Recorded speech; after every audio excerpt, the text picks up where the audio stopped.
No one will tell you that potty training is easy, but just as there are steps you can take to help the process go smoother, there are also some common mistakes that you need to avoid so you're not making it harder and messier than it needs to be.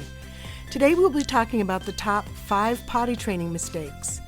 I'm Nancy Cohen, Child Development and Behavior Specialist, and this is Parent Savers, episode 88.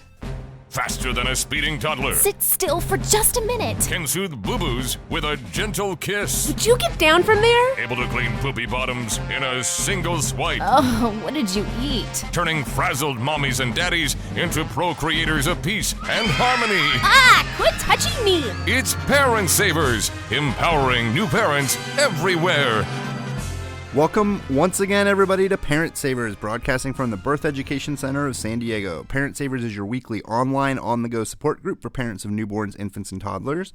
I'm your host, John O'Reilly. Thanks again to all of our loyal listeners who join us week in and week out, and thanks also to those of you who are listening for the first time. As you may or may not know, you can join our Parent Savers Club and receive access to special bonus content after each new show, plus special giveaways and discounts from time to time. And if you haven't already, please make sure to download the free Parent Savers app, available for Android and iPhones, so you can automatically have access to all the great parenting advice and conversation we have on Parent Savers every week. It pops up automatically. So let's start this week's conversation by meeting everyone who's joining us in the room. I'll start with myself. I'm John O'Reilly, your host. I have 3 boys, a 6-year-old, a 4-year-old, and a 2-year-old. And I am just about to turn 40, but not quite there quite yet. But I will be in a couple months. That's right. I'll be Exactly. I'm Annie. I'm 35. I'm a teacher. I have 3 little girls, a 1-month-old, a 1.5-year-old, and then an 8-year-old. So I've gone through potty training with the 8-year-old, but it's been an eon, and I'm coming up quickly on Right. potty training for the next one. So happy to be here. And we've got the pitter-patter of little feet for a soon-to-be potty training candidate, if he's not already started. And we're joined by his parents. We've got our producer, Erin Esteves, OG Mamacita, and yeah, that's Cash. She's 2 and running around like crazy right now, so I apologize. I think it's okay. Yeah, and I'm Matt, and I'm just keeping my eye on him because he's playing with the remotes. Nice. He's grabbing at everything. Being 2. Being 2. Yeah. And he's doing very well at being 2. And then Nancy. I'm Nancy Cohen. I'm a Child Development and Behavior Specialist. I'm going to refrain from telling you my age, but I have a 36-year-old daughter, and so you can do the math and kind of see where I fall. Anyway, it's been a while since I've potty trained in my house. However, I work with lots of families who are potty training, and I know that it can be pretty challenging sometimes. So it should be a great conversation today. Thanks, everyone, for joining us.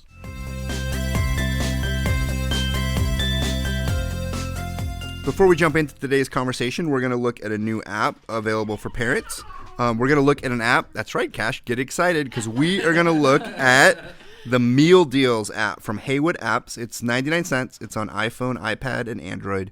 And basically what it is, it's an app that you can easily look at what are some of the deals at some of the chain restaurants around the country, and ostensibly in your neighborhood, as well as based on your physical location, try to see what restaurants, usually chain restaurants, from what I saw, are available for you close to. And then you can pull it up. It tells you a little bit about it. You can click on the map, and it opens up Apple Maps to take you there. But you've also got a list of deals. And from the deals I saw, it would be things like it had a White Castle deal on there. And I don't even think there are White Castles in San Diego. So I think that it ties you into some national deals or promotions that are noteworthy, which could come in handy. Some of them may not apply to you. If that annoys you a lot, then that's probably going to annoy you about this app. But if you're able to just kind of filter through it to find what you need, then it could be kind of interesting. So Matt and Aaron, what do you guys think? Did you guys have a chance to check it out? Yeah, I wasn't a big fan. We hit, browse by location, and it brought up Starbucks and one other restaurant, Buca di Beppo downtown. And the deals were not that big of a deal, in my opinion. It was like, spend $30 and get a free mug. Well, I mean, I already knew that, so they're not really giving me anything special. Yeah. And then it not only is it big chains, they're not really special deals that I think are unique in any way. Yeah, there was nothing I saw that was like, oh, here's a deal I didn't know about. Or there's nothing that would make me go to that restaurant. They're almost like these are the deals you would expect in a way, right? Because every chain has their promotions and stuff.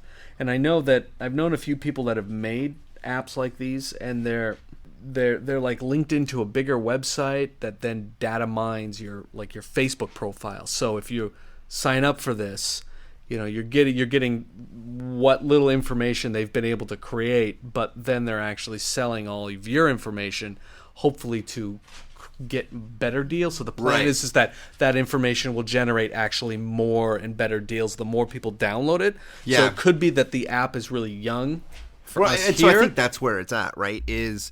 I think the theory is really interesting, that here's something that easily will tell you all this information at a glance, including some deals. Right. It feels like it's not necessarily there to be useful yet, but I did find like one use. If you're a family, and this has happened to us a few times, but I wouldn't say that this is who we are. But if you find yourself in different areas from time to time and you're like, we got to find a place to eat. Yes. And my wife, if she's hungry, we got to get her food. We can't I can't be like, dude, wait an hour to get home. It's like, we got to get food. Do you call your wife dude? When she's angry, I probably do, right? When she's hungry, yeah. I'll call her anything when she's hungry. So, like, you might be in a different part of town. Maybe we were just leaving your guys' house downtown, and I'm not familiar with that area. So I could call that up, and it could easily tell me some restaurant options. Maybe it's not all of the options, but it's some possibilities. Well, I can see that happening in the future. Unfortunately, right now, it's not that extensive, because I checked in our area, which Matt just said was in downtown, Right. and we got Starbucks and Buca de Beppo. It wasn't too bad for Scripps Ranch where I tested it out. Right, Yeah. but I just how hit many it here. restaurants in downtown San Diego? There are literally I'm sure. hundreds of them. So Right. the fact I that think it's more chain restaurants. It is very much chain restaurants, yeah. But there's a lot of chain places downtown too. That's true. Almost, I would say about a third of the restaurants on Fifth Avenue are chain restaurants.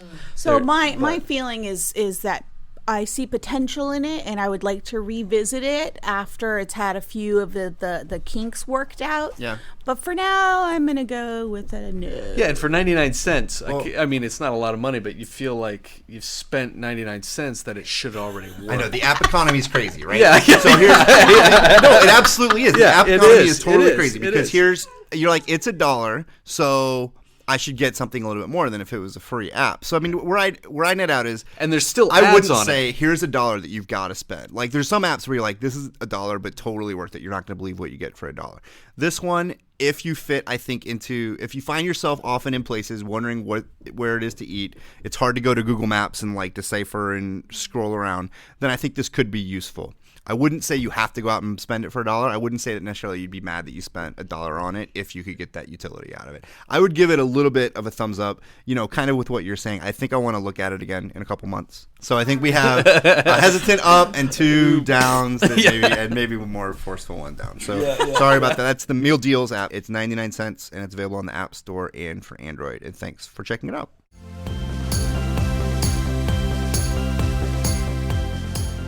All right, thanks again, everybody, for joining us here on Parent Savers. Let's jump into today's topic, which is the top 5 potty training mistakes. And that's kind of some words you don't want to hear together, mistakes and potty training. But it's kind of inevitable. And today we're talking with Nancy Cohen, a child development and behavior specialist. Thanks for joining us. You're welcome. I'm happy to be here. So let's start, before we get into the mistakes, I guess let's start with some juicy stuff. And let's talk about some horror stories that we've all had with some potty training and like how it's going. So we can totally scare Erin and her husband. I know you're giving me this look. Because they're getting ready to go through it. Right. Do you have anything that pops to mind, Annie?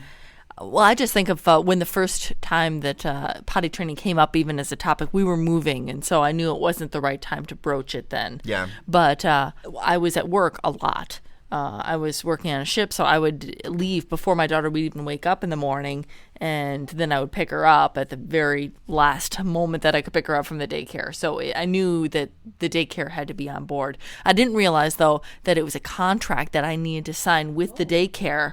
They wouldn't even broach them. They were a hard line about it. They said, if you break our rules, then the deal's off. We're not potty training your kid. So and I'm like, oh my gosh, this is like So like you had to potty train by their rules? Yes. It was like, you will not put your kid in pull-ups overnight because that screws it up.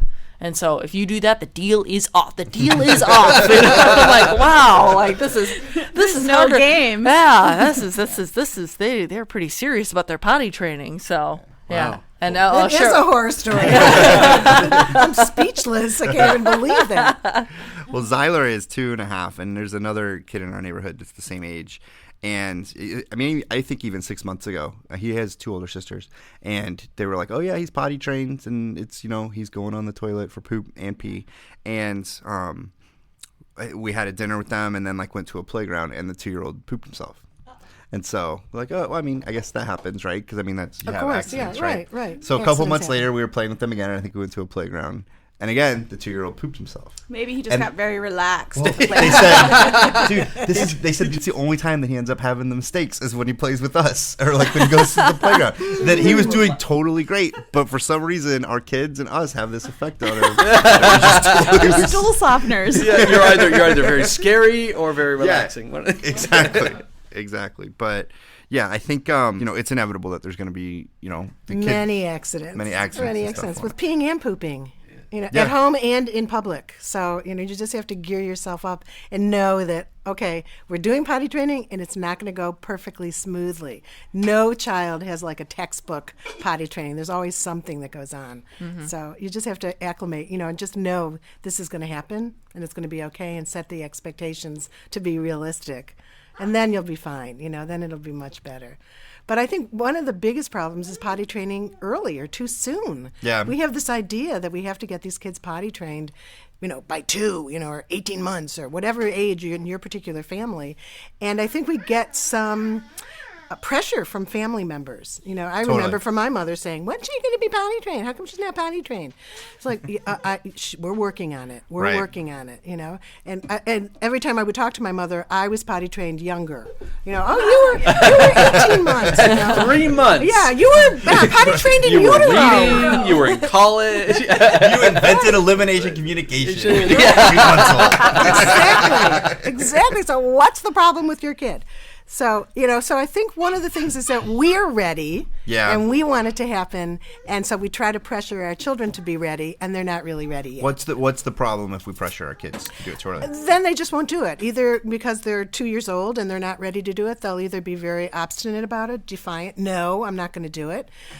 Or they don't really have the readiness. They're not showing the readiness signs, like being able to get up and down, pull on and off their pants, Right. which is an important thing to be able to do. I've heard that girls potty train a little bit earlier than boys. Is that do you Often, find- yeah. often girls do potty train earlier.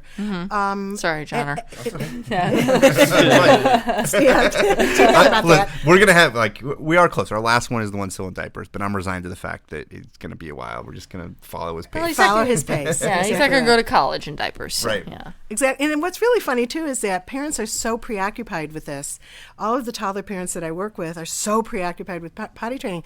But really, if you think about it, over the years, you start to think, when was my kid potty trained? I mean, after a while, you let go of that, Right. and you don't even remember 5, 6, 7, 8, 10 years later how old your kid was and what happened and what were the good things and the hard things. So 5 weeks later. Right. Forgetting about it. Exactly. Yeah. So it's a lot of, tenseness and emotion for parents when you're going through it. But I think if you can kind of relax about it and not worry and really know this is going to happen. My kid will be potty trained. Right. Unless there's some extenuating circumstances, your child will be potty trained. And there's a wide range of variation in the ages. Some kids potty train at 20 or 22 months or 24 months, and other kids are 3 or even a little bit over 3. And you're right, boys tend to train a little bit later than girls.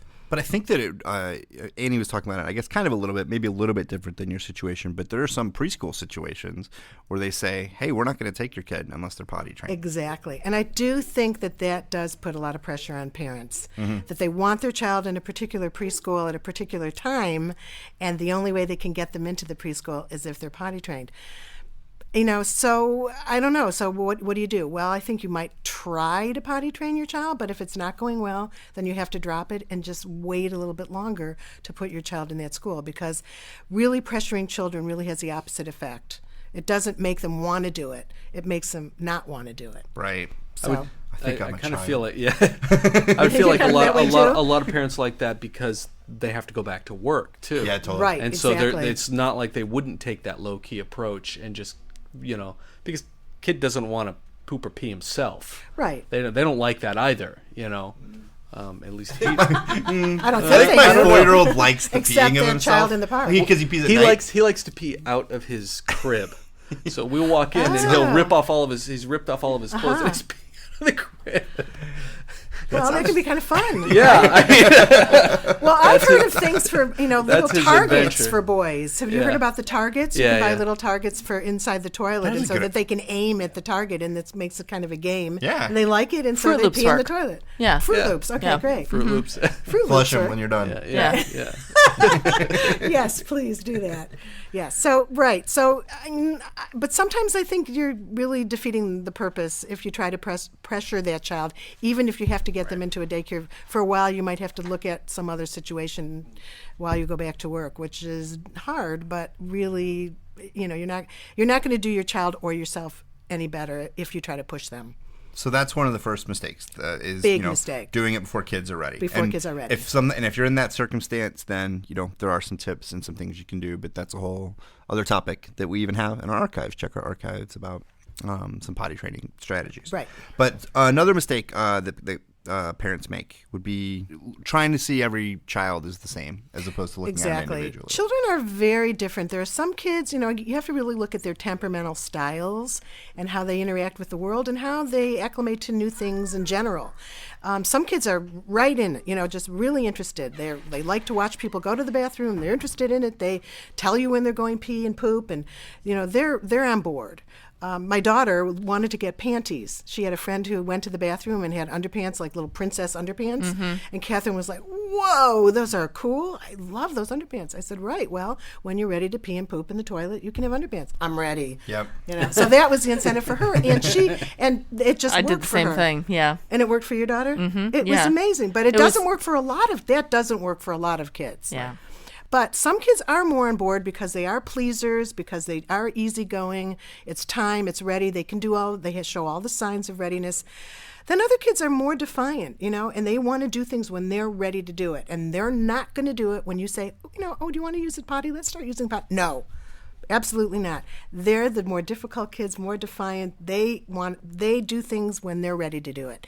And for some of those kids, what's interesting is if you wait, say, okay, looks like you're not ready. That's fine. You can tell me when you're ready. Here's your potty, and we can try it. Want to sit on it without your pants? And nope. Okay, fine.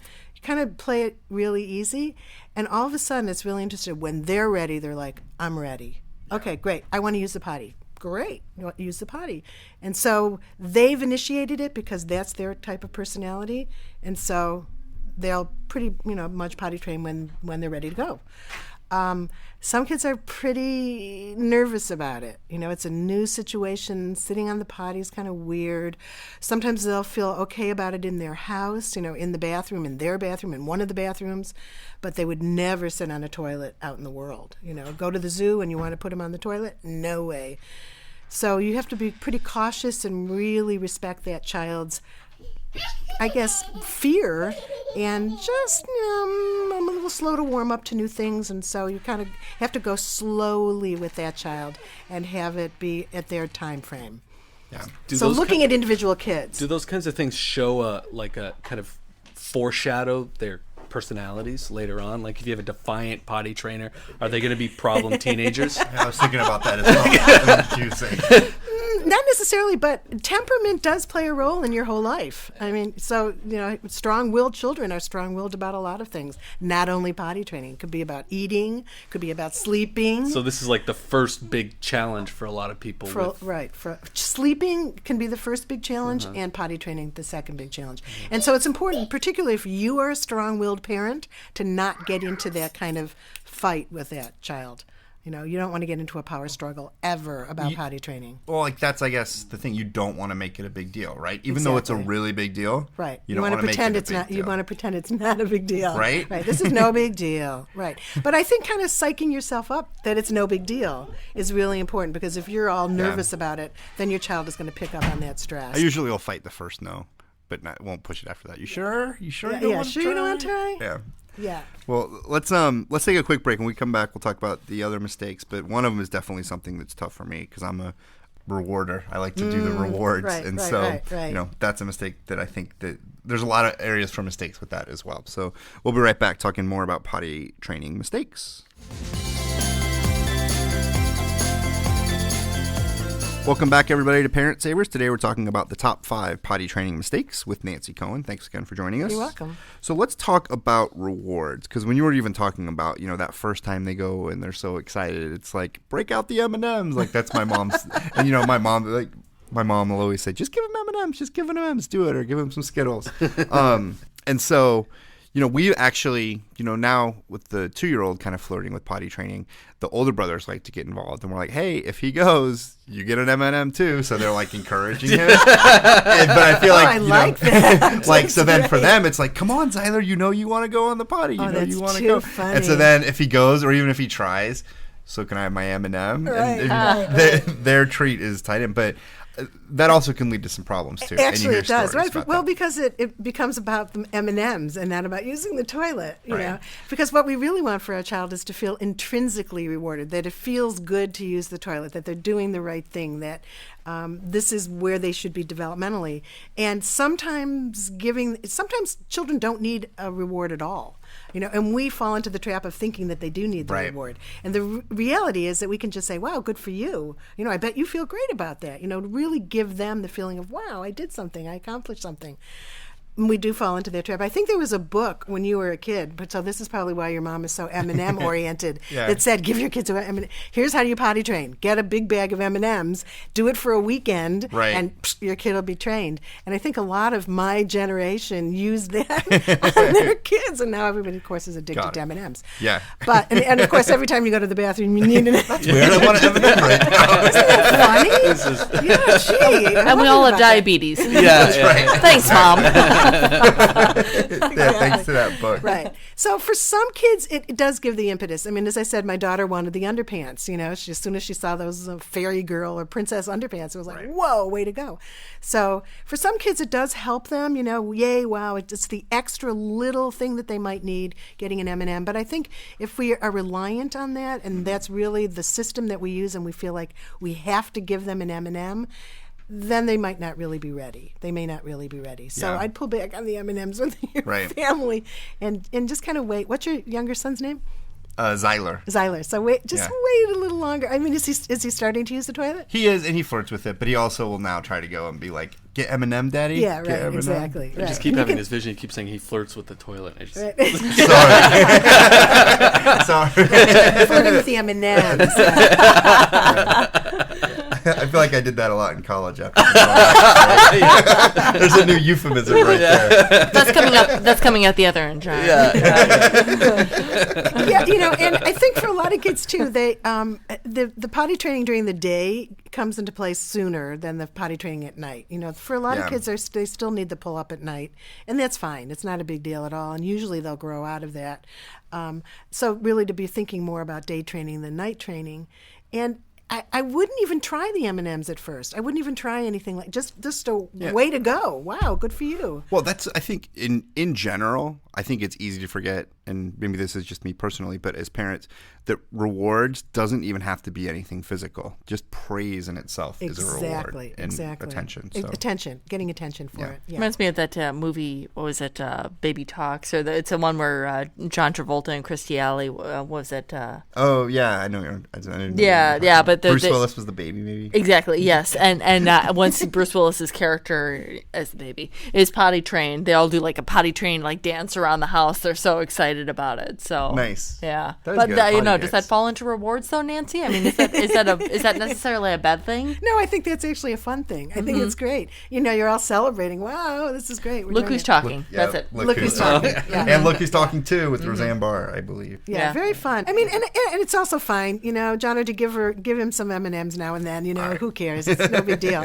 But the reality is just really trying to keep it low key and just good for you. And this is great that you're using the toilet.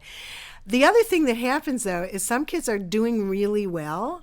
So this is the other trap that we fall into, and then they regress. So they're potty trained, they're going on the toilet. It's like going really well, and then all of a sudden they don't want to do it anymore. Now they're pooping in their pants. They're pooping in their pants at school, or they come home and they poop, or they pee at home, and you're like, whoa, what happened here? You were trained. You were really doing so well going in the toilet. Well, they're toddlers. And we have to remember that at that developmental stage, for some children, they regress. And it's like, well, maybe I really don't want to be going in this direction. Let me think about this. Do I really want to be potty trained? Maybe I want to keep being a baby. And so it's a kind of ambivalent stage. And so for some of those children, they go backwards, and then we can say, you know what, it looks like you need a little more time, and we'll put you back in your pull-ups for a little while, and we'll try again. And so again, to not see this as, oh my God, some horrible thing that's happening to your child, but that's pretty typical that for a lot of toddlers that they're going to regress, and suddenly hits them that maybe I don't want to grow up. Maybe I like being kind of babyish. And again, they're not conscious of this, but kind of that whole developmental stage of regressing a little bit, and then they move forward again. And then usually when they move forward, they're ready. Right. They're really ready, and they're not going to have accidents. And you just hope the parents don't get mad at the regression. Don't get mad, exactly. And don't get mad. Don't punish. Don't punish children when they have accidents. I mean, I think that's really important, to not see it as a reflection on us as parents. We're a bad parent if our kid has an accident. No, the kid is learning. It's really a learning process, and learning how to get to the toilet on time. For some kids, they're playing, and they're really involved in their playing, and they pee in their pants because it's too late. Yeah. And that happens years later. I mean, totally. I'm totally 60s, bringing right? Exactly. I'm playing video 32 games. years 32 years. You're sitting there. You're playing your Xbox. You just don't want to go away. You really got to go. You've had that big goal. Super big goal. Pause. Right, so we can all relate to this. No, it's true. I mean, absolutely. And, it happens. But I think maybe if it keeps happening, that's when you would want to. Right, exactly. Yeah. So we actually have a question from Facebook from Franny Estrada. She says that her son is in the potty training stage, and he does really good during the day if he's naked from the waist down with like a long shirt on. But when he puts his underwear on, he constantly has accidents. So what can she do to help the process move forward? He will be 2 on Monday and hasn't had any accidents for 2 weeks until today while wearing underwear. I think I might see the answer. What do you think the answer is? What do you think the answer? M&Ms? M&Ms. So that's the solution for everything. World peace. World peace. M&Ms. It's definitely not M&Ms. M&Ms. Are they a sponsor yet? What do you think? No, but I think the fact that he's not quite 2, right? Yeah. I think there's he's the a little answer. young. Yeah. I would keep the underpants off for a little bit while longer, Right. and when he's home, right. Just keep them off and don't even try again for a little while, and then put the underpants on like in a couple weeks. Maybe maybe when they go out to public, should they do diapers then? Diapers, yeah. So Definitely then just a don't even pull-up. worry about the underwear. Keep them naked waist down. At home, right. At home, and then use the potty at home, and then put them in diapers when they go out. And then I think we talked a little bit about regression. Yes. Yeah. And They do regress. It's going to happen. Right. For a lot of kids, it does happen. And so we have, for our 4-year-old, he's still, when he goes poop, he still needs me to wipe him. He still needs the help to wipe. And so, that's kind of, I guess, the degrees, too. Just because they're going poop on the potty doesn't mean they're taking care of everything. Exactly. They often need to be wiped until they get to preschool, between 4 and 5. Well, great. Any guys have any more horror stories or any other last-minute advice for people taking it on? When Catherine was in the bathtub, when she was about 3, she said to me, really wish I had a penis. And I thought, oh my God, what have I done wrong as a mom? And I said, really? Why is that, Catherine? She said, well, when you have a penis, you can pee long and thin, but when you have a vagina, you pee short and fat, and that is not as good. So I was like, you know what? That's kind of true. That's kind of true. I'm kind of with you on that one. That's hilarious. All right. On that note, thanks so much. Thanks so much for joining us. Sorry if you just laughed on the treadmill or something like that. It's a pretty funny story, though. For more information about the potty training mistakes or more information about our panelists or our show today, visit the episode page on our website. We'll actually continue the conversation for members of our Parent Savers Club after the show. Nancy's going to tell us a little more about her thoughts on alternative forms of potty training. I kind of alluded to it, I think, earlier, elimination communication. We'll talk about that a little bit. So for more information about the Parent Savers Club and how you can become a member, please visit our website, parentsavers.com. As we near the end of today's show, here's Detective Damian Jackson with some great ways to better protect our children. Hey Parent Savers, this is Detective Damian Jackson with the Escondido Police Department's Family Protection Unit and the Internet Crimes Against Children Task Force here in San Diego, California. As part of the Escondido Police Department's ongoing series of community outreach education to help families enhance their personal safety, I'm here today to talk to you about family tree stickers on the back of your car. You know the ones I'm talking about. Why on earth do you have them on there? Every time I'm driving behind someone that has those stickers, I want to get out of my car at the next red light, pull out a razor blade, and scrape those things off the window. Of course you're proud of your family. Who wouldn't be?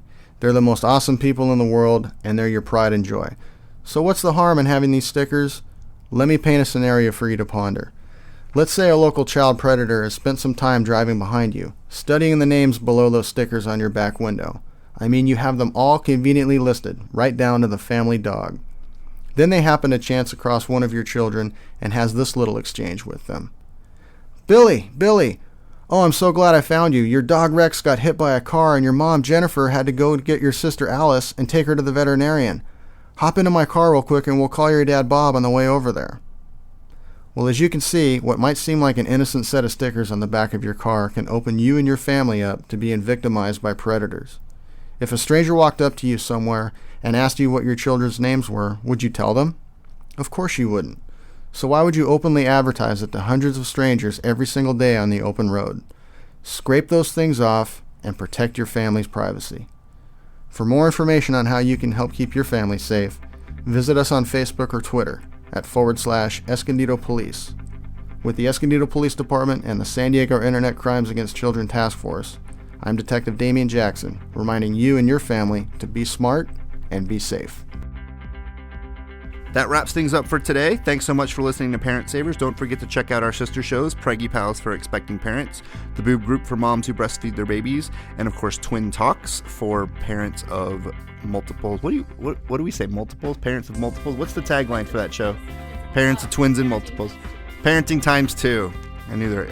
We got to make sure to get that in there for next week. Next week we'll be talking about another topic of interest for parents everywhere. This is Parent Savers, empowering new parents. This has been a New Mommy Media production. The information and material contained in this episode are presented for educational purposes only. Statements and opinions expressed in this episode are not necessarily those of New Mommy Media and should not be considered facts. While such information and materials are believed to be accurate, it is not intended to replace or substitute for professional medical advice or care, and should not be used for diagnosing or treating healthcare problem or disease or prescribing any medication. If you have questions or concerns regarding your physical or mental health or the health of your baby, please seek assistance from a qualified healthcare provider.